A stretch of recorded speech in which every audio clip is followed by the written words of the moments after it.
میں اپنے فکر کا خلاصہ آج آپ کی خدمت میں پیش کروں گا، وہ میرا اس سلسلہ اجتماعات کے اعتبار سے الوداعی تحفہ ہوگا۔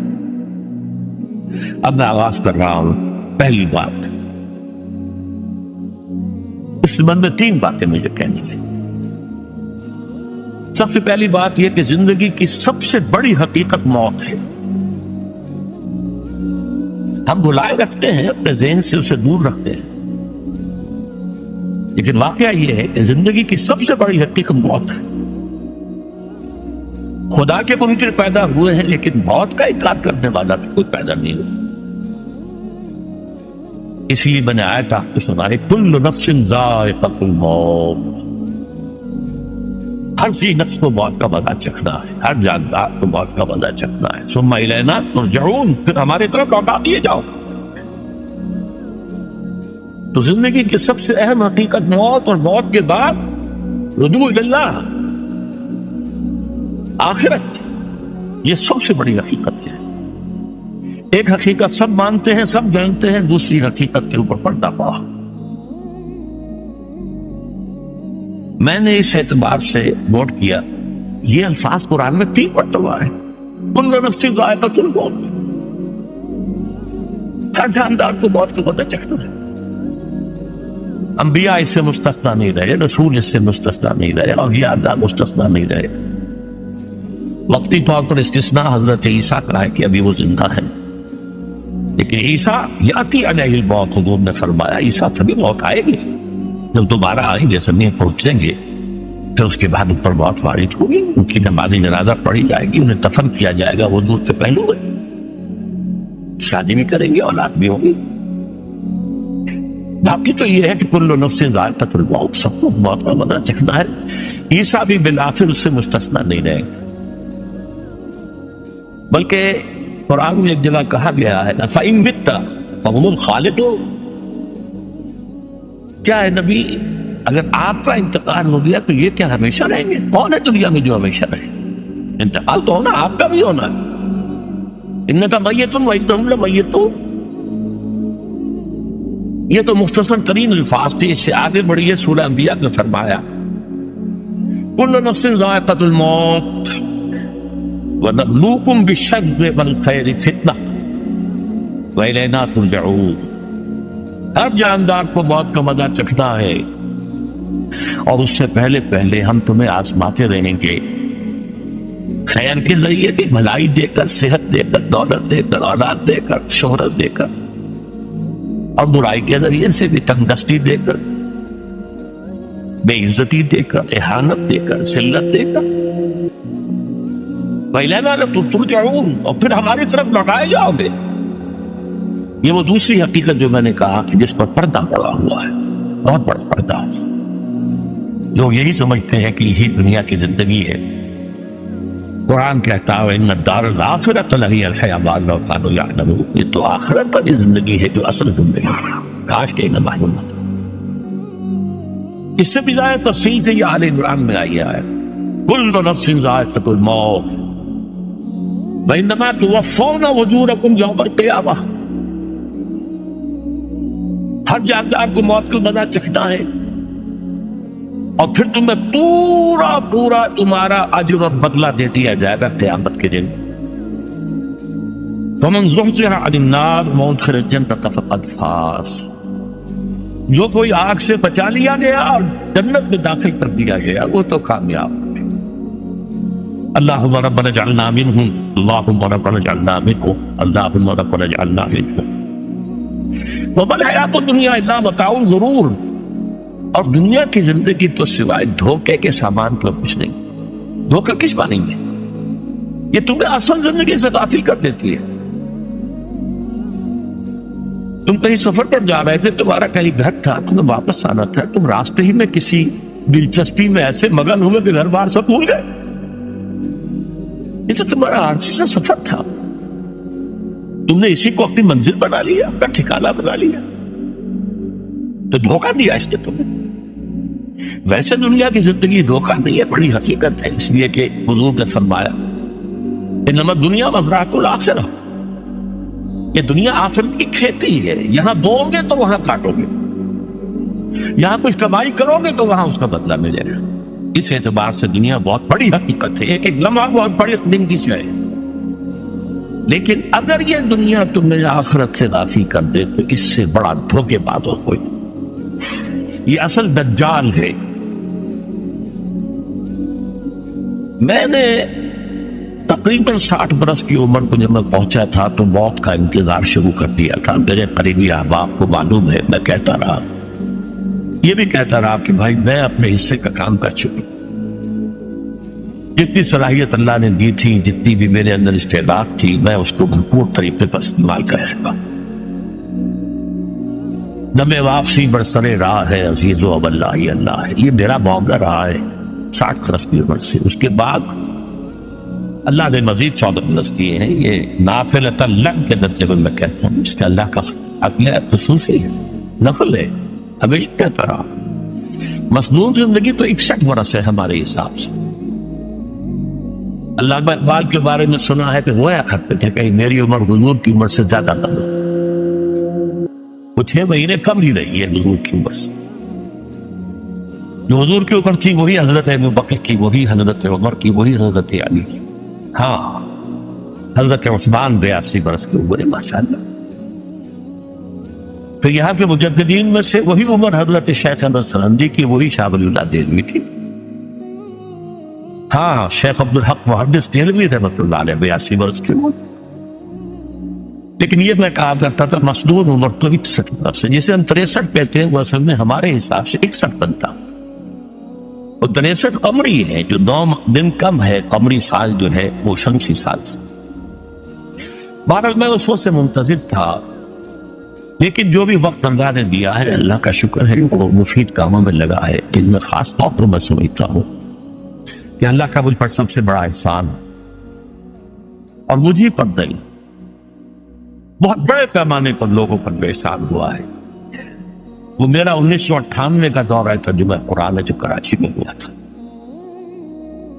1998 کے مارچ میں میرا بڑا آپریشن ہوا، دونوں گھٹنے تبدیل کیے گئے، لیکن 98 کے آخر میں حالانکہ میں چل نہیں سکتا تھا، کراچی میں مسجد جو ہے اونچی ہے، دوسری منزل پر ہے، تو خاص ریمپ بنایا گیا جس کے ذریعے میں ویل چیئر پر مجھے لے جایا جاتا تھا۔ میں وہ درس لیا، اس درس کی گزشتہ چند سالوں سے پوری دنیا میں جو گونج ہوئی ہے اللہ کے فضل و کرم سے، اللہ کا کوئی حکمت خداوندی اس کے ساتھ وابستہ ہے۔ اس میں میرے کسی کام کو دخل نہیں ہے، میری کسی کوشش کو دخل نہیں ہے۔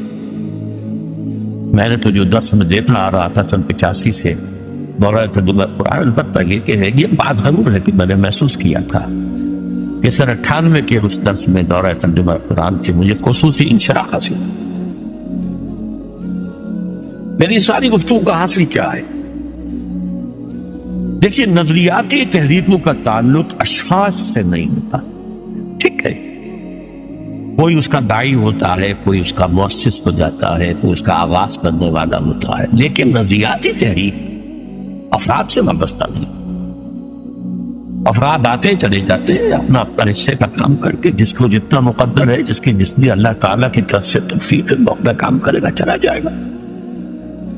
یہ چمن یوں ہی رہے گا اور ہزاروں جانور اپنی اپنی بولیاں سب بول کر اڑ جائیں گے۔ مبارک ہے وہ لوگ جنہیں قرآن کی بولی بولنا نصیب ہو جائے۔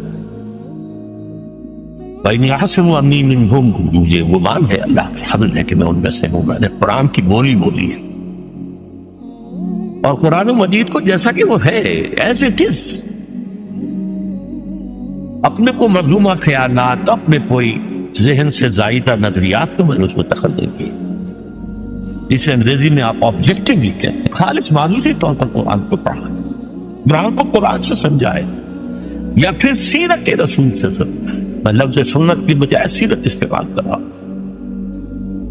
قرآن مجسم حضور تھے صلی اللہ علیہ وسلم، اور حضور کی سیرت اور حیات جو ہے وہ قرآن مجید کی اصل تفسیر ہے۔ یہ حقیقت بھی بہت کم لوگوں کے علم ہے۔ وہ احادیث کا نام تو لیتے ہیں، احادیث بھی ہیں، سیرت میں تو احادیث ہی سے میں ملتی ہے، لیکن میں خاص طور پر سنت یا حدیث کی بجائے سیرت کر سکتا ہوں۔ قرآن کی 2 سورسز ہیں، قرآن خود اور سیرت رسول صلی اللہ علیہ وسلم. بہرحال انشاءاللہ العزیز یہ کام بڑھے گا، چلے گا. یہ میں ابھی بات میں بحث کروں. دوسری بات جو میں نے آیت پڑھی آپ کو، وَمَن نُعَمِّرْهُ نُنَقِّصْهُ فِي الْخَلْقِ أَفَلَا يَعْقِلُونَ. بہت بڑی حقیقت زندگی کی یہ بھی ہے. اس کی ہم عمر زیادہ کر دیتے ہیں، اس کی خلقی صلاحیتوں میں کمی کر دیتے ہیں. موٹی بات ہے، بڑھاپا آئے گا، ہمیشہ کی مانی ہوئی بات ہے. اگرچہ جوانی میں آدمی بڑھاپے کا تصور نہیں کرتا، لیکن بڑھاپا آنا ہے، یہ بھی ایک حقیقت ہے موت کی طرح. غالب نے کہا تھا مزمحل ہو گئے قوائے غالب، اب عناصر اعتدال کہاں. ایک صاحب نے مجھے شعر سنایا تھا، ابراہیم صاحب سے ٹونک کے رہنے پر. ذوق پیری پڑ گیا، جوش جوانی کھٹ گیا، اب عصا بنوائیے نخل تمنا کاٹ کر. یہ تمنائیں جو ہے طول العمر نے کاٹو. اب آپ کئی جوانی امنگوں والا پڑ گیا، اور یہ جو تمناؤں کا پودا ہے اس میں سے لکڑی لے کر عصائے پیری بنوا لیجیے. اب بڑھاپے کے لیے ایک عصا نکالے. بڑا پیارا شعر ہے. ذوق پیری پڑ گیا، جوش جوانی کھٹ گیا، اب عصا بنوائیے نخل تمنا کاٹ. ابھی 2-3 دن ہوئے ہیں یہاں پر جو خانہ فرہنگ ایران ہے اس کے ڈائریکٹر آئے تھے، انہوں نے فارسی کا ایک شعر سنایا، بڑا پیارا شعر ہے. در جوانی گفت کہ شعر شعر است اگرچہ پیر بود. جوانی میں یہ کہا کرتا تھا کہ شعر تو شعر ہی ہوتا ہے، چاہے بوڑھا ہو جائے، بوڑھے ہونے سے اس میں کیا فرق ہو جائے. شعر شعر است اگرچہ پیر بود. کیوں میں پیری رسیدم، جب میں خود پیری اور بڑھاپے کو پہنچ گیا، دیدم تو مجھے یہ بات نظر آئی، پیر پیر است گرچہ شعر بود. بوڑھا بوڑھا ہی ہوتا ہے چاہے وہ شعر ہی کیوں نہ ہو. تو یہ بڑھاپا جو ہے یہ زندگی کی دوسری بڑی حقیقت ہے. اس کا ایک اثر تو سب کو معلوم ہے، قوائے غالب جو میں نے کہا، بڑھاپے کا عام نتیجہ جسمانی ضعف، سب جانتے ہیں. لیکن مجھ پر اور کچھ اور لوگوں پر بھی خاص طور پر اس کا جو ایک اثر ہوتا ہے، یہ مجھ پر ہوا ہے، وہ یادداشت کی کمزوری. اور یہ میں کئی سال سے محسوس کر رہا ہوں، کئی سال سے محسوس کر رہا ہوں. میری پرانی یادداشت بڑی مضبوط ہے، قوی ہے، اس میں کہیں کوئی کمی نہیں ہے. لیکن ریسنٹ پاس کی چیزیں جو ہے، پچھلے 5-6 سال کے واقعات مجھے یاد نہیں رہتے. اشخاص سے ملنا ہوں اور دیکھ کے پہچان لیتا ہوں، کئی بار ملاقات ہوئی، نام یاد نہیں آتا. تاریخیں اور اشخاص کے نام کے اعتبار سے تو خاص طور پر کئی سال سے میری جو میموری ہے وہ امپیئرڈ ہے. اور میں محسوس کرتا رہا ہوں کچھ عرصے سے کہ این تقریر کے دوران محسوس ہوتا بلیک آؤٹ ہو گیا، اور مجھے سلسلہ کلام جوڑنے کے لیے سوچنا پڑا. بعض اوقات 1000 کروڑ مرتبہ بولے ہوئے الفاظ آئے، اب چاہے کتنا ہی زور لگا لوں وہ لفظ یاد نہیں آئے گا. ہاں تھوڑی دیر کے بعد سب بہت یاد آ جائے گا. میری اس آپریشن سے چند کچھ عرصے پہلے تک جو میری تقریریں یہاں ہوئی، میں بہت سے لوگوں نے نوٹ کیا. میری تقاریر میں وہ روانی نہیں رہی تھی. وہ جو کراس ریفرنسز آیا کرتے تھے، اس کی بنا پر ایک مولانا عبدالکریم فاریق صاحب تھے ناگپور کے، انڈیا کے. مولانا علی میاں کے وہ خلفاء میں سے، انہوں نے تفسیر لکھی ہے قرآن. وہ ایک مرتبہ لاہور آئے تھے تو اسے بھی ملاقات ہوئی، میرا درس میں سنا. پھر یہاں وہ ایک دینی ادارے میں گئے، وہاں میرے خلاف باتیں ہو رہی تھی. تو انہوں نے کہا بھائی اس شخص کی کیا بات کرتے ہو، اس کے سامنے تو معلوم ہوتا ہے کہ قرآن کھلا ہوا ہے، جہاں سے چاہے لے لے. پھول کھلے ہیں گلشن گلشن، لیکن اپنا اپنا دامن، تو کیا بات کر رہے ہیں اس کی. عبدالکریم فاریق صاحب کی وہ جو تقاصر تھا وہ صحیح تھا، کراس ریفرنسز کا آنا. القرآن یفسر بعضہ بعضا، اس میں بہت کمی آ گئی۔ بہرحال اس کے علاوہ تیسری چیز ہوتی ہے بڑھاپے میں ریزسٹنس کی کمی کی وجہ سے عوارض۔ بلڈ پریشر کا مریض ہو اور کوئی 25 برس سے، شوگر کا مریض ہو اور کوئی 5 برس سے ہو، ایک خاص برس جو اس پر آیا ہے آج سے 4 سال پہلے، اس کی ایک تاریخ ہے۔ یہ جو امراض دماغی کے ماہرین ہیں یہ کہتے ہیں کہ ایک مرض ہے بائی پولر ڈپریشن۔ انسان میں کبھی تو انشراح ہوتا ہے، ایکٹیویٹی ہوتی ہے، سوچتا ہے اور ایکٹیو کرنے کے لیے، گفتگو کے لیے، بھاگ دوڑ کے لیے طبیعت میں آمادی ہوتی ہے۔ کبھی وہ بجھ سا جاتا ہے، کبھی وہ حرکت کرنے کو جی نہیں چاہتا، پڑا رہے کسی کونے میں، سو جائے۔ تو یہ بائی پولر معاملہ کہلاتا ہے، یہ ویو چلتی ہے۔ اچھا یہ ہے ہر انسان میں، جسے ہم عام طور پر کہتے ہیں موڈ آف ہے بھائی میرا، مجھ سے باتیں۔ یہ موڈ کا آف ہو جانا، آن ہو جانا، یہ عام آدمی میں بھی ہوتا ہے، لیکن جو اللہ کے کسی فضل و کرم سے زیادہ ذہین ہو، زیادہ حساس ہو، ان میں پھر یہ جو ویو ہے یہ زیادہ اونچائی زیادہ نیچائی، زیادہ اونچائی زیادہ نیچائی، اور اس کو پھر ہم کہتے ہیں مرض، بائی پولر۔ یہ ہمارا خاندانی مرض ہے۔ والد صاحب کا تھا تو تھا، بڑے بھائی اظہار احمد صاحب کو ہوا، میری بڑی ہمشیرہ کو ہوا۔ عام طور پر اس کی عمر ہوتی ہے اور ہوتی تھی 3 تجربے مجھے ہیں، والد صاحب کو 13 برس میں نے اٹینڈ کیا ہے اس بیماری میں، سن 52 سے 65 تک جب کہ ان کا انتقال ہوا۔ یہ عام طور پر شروع ہوتا ہے 50 برس کے لگ بھگ۔ میری عمر جب 50 برس کے لگ بھگ ہوئی تو مجھے کئی مرتبہ محسوس ہوا کہ میری تقریر کے دوران سوئچ آف ہوتا ہے۔ ایک مرتبہ سن 70 میں میری یادداشت کئی گھنٹوں کے لیے بالکل ضائع، اس کا میں نے تذکرہ کیا ہوا، میری کتاب ہے حساب کم و بیش، جو کیفیت پر گزری تھی، جس کرب کے عالم میں وہ چند گھنٹے پر گزرے تھے، میں انہیں الفاظ میں بیان نہیں کر سکتا۔ آپ بھی خراب ہے، نہ ابتدا کی صبر ہے، نہ انتہا معلوم، کچھ بھی نہیں۔ میں جب 50 برس کا ہوا اور یہ دو ایک مرتبہ مجھے جھٹکے لگے مسجد سمن آباد کے اندر، تو میں نے ڈاکٹر رشید چودھری صاحب سے، وہ میرے والد صاحب کی بیماری رہے تھے، میں نے ان سے کہا کہ یہ ڈینجر زون میں داخل ہو گیا۔ ان کا نہیں، آپ کو یہ نہیں ہوگا، اس لیے کہ آپ اللہ کے کتاب کی خدمت کر رہے ہیں۔ تو ان کی یہ بات پارشلی ٹروتھ نکلی کہ 70 برس کی عمر میں مجھ پر یہ 20 برس اللہ تعالیٰ نے مجھے اس میں ایک بونس دے دیا۔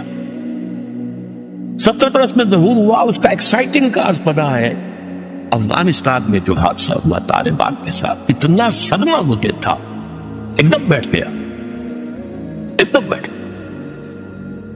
یہ چیز جو ہے ابھی کنٹینیو کر رہی ہے بائک، اور اس کے لیے میں دوا بھی لے رہا ہوں۔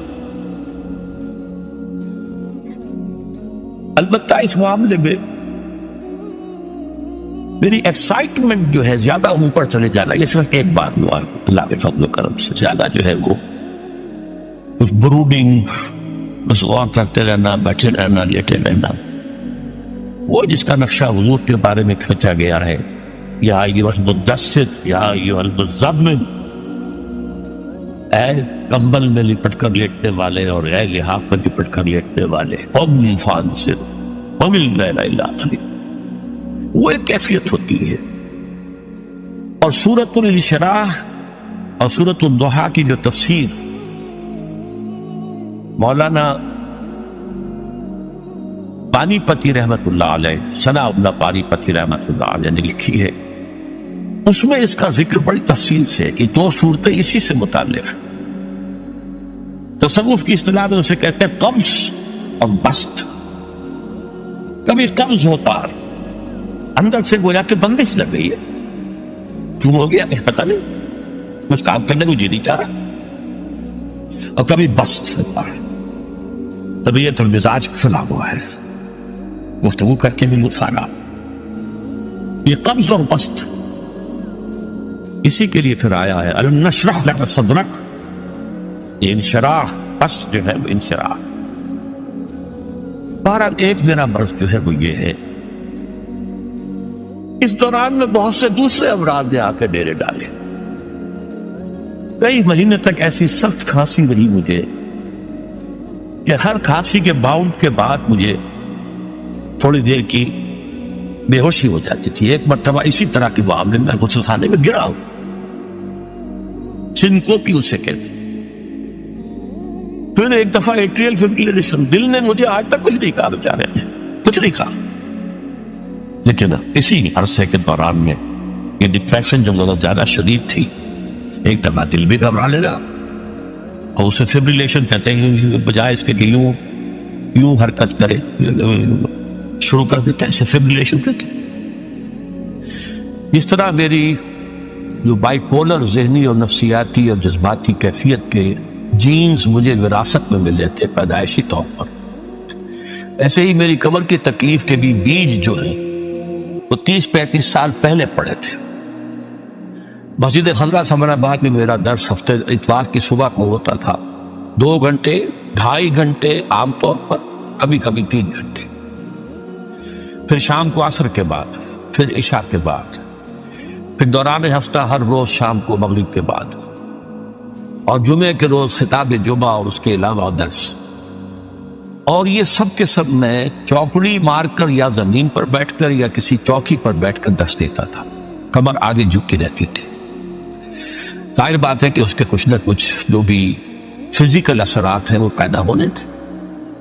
اس زمانے میں مجھ سے مولانا جعفر شاہ پھلواری رحمۃ اللہ علیہ اور شیخ سلطان میں جماعت اسلامی کے امیر رہے تھے، دونوں نے ایک بات کہی تھی کہ انگریزی محاورہ تو یہ ہے کہ کینڈل کو دونوں سائڈز پر برن نہ کرو، don't burn your candle both the sides.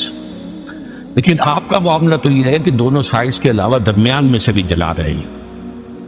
لیکن ظاہر بات ہے کہ ایک شوق، ایک لگن، ایک دھن، ایک کام کی بنیاد ڈالنا آسان بات نہیں ہوتی. میں لگا رہا، ریڑھ کی ہڈی میں درد ہوتا تھا کمر میں، جسے لو بیک پین کہتے ہیں، کوئی دوائیاں کھا لیں، کوئی پین کلرز کھا لیے، لیکن یہ کہ اس سے خاص طور پر جو کمر کا نچلا حصہ ہے، اس کے جو گہرے ہیں اور ان کے مابین جو انٹرورٹیبرل ڈسک ہوتی ہے، اسپیس ہوتی ہے، وہ نیرو ہوئی اور ڈسک جو ہے ڈیجنریٹ ہونا شروع ہوئے. تکلیف بڑھتی چلی گئی، کام بھی چلتا گیا. پہلا ایکیوٹ حملہ مجھ پر ہوا ہے 1985 میں. سارے اسباب تو اندر موجود تھے، لیکن ایک ایکسائٹنگ کاز، فوری سبب یہ بن گیا کہ شکاگو سے لاہور تک کا سفر میں نے کیا اور اس میں 30 گھنٹے مجھے مسلسل بیٹھنا پڑا. شکاگو سے لندن، لندن ہیتھرو ایئرپورٹ پر 6-7 گھنٹے انتظار، پھر وہاں سے اسلام آباد میں انتظار، لاہور کی فلائٹ. اس سے یہ ہے کہ اس قدر شدید تکلیف ہوئی کہ رکوع میں جانا مشکل، رکوع سے اٹھنا اس سے بھی زیادہ مشکل، جھکنا جو ہے، چلنا بہت مشکل. 12 ادویات وغیرہ کھانی اور اس کے ذریعے سے اس میں کورٹیسون کا استعمال بھی کرتا رہا اور کام چلتا رہا. اچانک میں گیا کراچی کے دورے پر، تو وہاں جو شکل پھر پیدا ہوئی تھی 1985 میں، 4-5 دن جس حالت میں گزرے ہیں، میں اس کا اب بھی تصور کرتا ہوں تو کانپ جاتا ہوں. شدید تکلیف، کسی کا چین نہیں. اس کا معاملہ خاص طور پر دوہرا اس لیے ہو گیا تھا، میں وہاں مہمان تھا سید سراج الحق صاحب کا، محترم کا. اب ظاہر بات ہے میری وجہ سے انہیں جسمانی تکلیف بھی ہو رہی تھی، جس میں مشقت ہو رہی تھی، کوفت ہو رہی تھی. بہرحال وہاں سے مجھے لاہور پھر لایا گیا ہے ایک اسٹریچر پر. یہ آئیے کہ 3 سیٹوں کے اوپر اسٹریچر لگا، اس پر میں آیا. یہاں آ کر کچھ انویسٹیگیشن کی، کچھ کورٹیسون انجیکشن لگے، تو اس طریقے سے وہ بات کچھ دب گئی. مشورہ کیا، ڈاکٹر بشیر صاحب جو سرجن ہوتے تھے، انہوں نے کہا آپریشن آپ نے کرنا ہے، اگرچہ معاملہ تو خراب ہے اور یہ 3 موروں کے درمیان جو ہے معاملہ وہ کافی تشویشناک ہے، آپریشن میں کرائے، ادویات وغیرہ سے، کچھ ایکسرسائز سے کام چلا ہے. اس وقت تک ابھی MRI ایجاد نہیں ہوا تھا، CT اسکین ہوتا تھا، وہ کروایا تو معلوم ہوا کہ نمبر 4 اور 5 اور S1 یہ 3 موریں جو ہیں ان کے درمیان کی ڈسک جو ہے وہ تقریباً ڈیجنریٹ ہو چکی ہے. بہرحال اس کے بعد بھی اللہ کا فضل ہوا، کام چلتا رہا. 91 سے مجھے گھٹنوں کی درد کی تکلیف شروع ہوئی تو میں نے پین کلر زیادہ اسٹرانگ کھانے شروع کیے. اس سے یہ درد بھی دب گیا، معلوم ہوا ہے ہی نہیں، کمر میں کچھ ہے ہی نہیں. لیکن آج سے کوئی 3-4 سال پہلے میں نے جب آپریشن تو کرایا تھا تقریباً 7 سال پہلے 1998 میں، تو اس کے بعد سے میں نے وہ پین کلرز ختم کر دیے، اس لیے کہ گردے پر اور معدے پر کا برا اثر ہو رہا تھا. لیکن یہ کہ اس کے بعد آج سے 3-4 سال پہلے مجھے تکلیف بڑھنی شروع ہوئی. کھڑے ہونا مشکل ہو گیا، چلنا مشکل ہو گیا، کھڑے ہو کے تقریر کرنا موقوف ہو گیا. عام طور پر تھوڑا سچ چلنا ہوتا تھا تو ویل چیئر کے اوپر. یہ بات آنکھیں تک بڑھی رہی. سن 5 کے آغاز میں تکلیف جو ہے یہ زیادہ بڑھی تو پھر MRI کرایا گیا. اس سے معلوم ہوا کہ اب 3 نہیں 4 مورے انوالوڈ ہیں، L3 L4 L5 S1، اور صورتحال بہت تشویشناک ہے. آپریشن جو ہے وہ لازمی ہے. لیکن کچھ خوف تھا آپریشن کا، کچھ لوگ بھی ڈراتے تھے. ٹال بٹول سے میں کام لیتا رہا، وہی دوائیں وغیرہ، پھر کچھ جدید قسم کے ٹونے ٹوٹکے بھی ٹرائی کیے، کچھ ہومیوپیتھی بھی ٹرائی کی. لیکن یہ کہ درد بڑھتا چلا گیا، مرض بڑھتا گیا جو دوا کی. اچانک یہ آج سے 4 مہینے پہلے حادثہ ہو گیا. بہت شدید درد کی کیفیت تھی اور 3-4 روز سے میرا مسجد میں آنا بھی موقوف تھا اور میں وضو بھی نہیں کر سکتا تھا، بلکہ تیمم ہی سے نماز بستر پر پڑھ رہا تھا. لیکن ہوائی ضروریات کے لیے گیا میں باتھ روم. وہاں میں کھڑا ہی تھا ابھی کہ میرا بایاں گھٹنا ایک دم بیٹھ گیا، بینڈ ہو گیا اور میں گر گیا پیچھے. اس کا مطلب کیا ہوا کہ یا تو کوئی جو ہے وہ پیرالائسس ہو گیا ہے یا کوئی اور اس قسم کا حادثہ ہو گیا ہے. تو اب یہ ایمرجنسی کی پوزیشن بن گئی اور جو آپریشن ہے وہ فوری طور پر لازمی ہو گیا. یہ آپریشن ہے میرا جو 19 نومبر کو سرجی میڈ ہاسپٹل میں ہوا اور ڈاکٹر عامر عزیز صاحب نے کیا. ان کا تھوڑا سا تعارف یہ ہے کہ یہ میرے بیٹے ڈاکٹر عارف رشید کے کلاس فیلو ہیں. اس اعتبار سے میرا ادب اور احترام ویسے ہی کرتے ہیں جیسے اپنے والد کا. پھر یہ کہ وہ بہت ہی نیک اور دیندار آدمی ہے، بہت اچھی داڑھی ان کے چہرے پر ہے، وہ چہرہ مزین ہے. اس کے علاوہ یہ کہ وہ 1 ایئر کورس ہمارے یہاں سے قرآن اکیڈمی سے کر چکے ہیں. افغان جہاد وغیرہ میں ان کا بڑا ایکٹیو رول رہا. 3-4 مہینے FBI کے انڈر انٹروگیشن رہے، یہ سب کو معلوم ہے. بہرحال انہوں نے آپریشن کیا 19 تاریخ کو نومبر کی، اور الحمدللہ کہ آپریشن ہر اعتبار سے کامیاب رہا. میں یہاں علی رؤوس الاشہار شکریہ ادا کرنا چاہتا ہوں ڈاکٹر عامر عزیز کا. انہوں نے کوئی اپنی آپریشن فیس تو درکنار، ہاسپٹل کے سارے چارجز بھی اپنی جیب سے ادا کیے. ایک پیسہ مجھے خرچ نہیں کرنے دیا میرے کہنے کے باوجود، اصرار کے باوجود.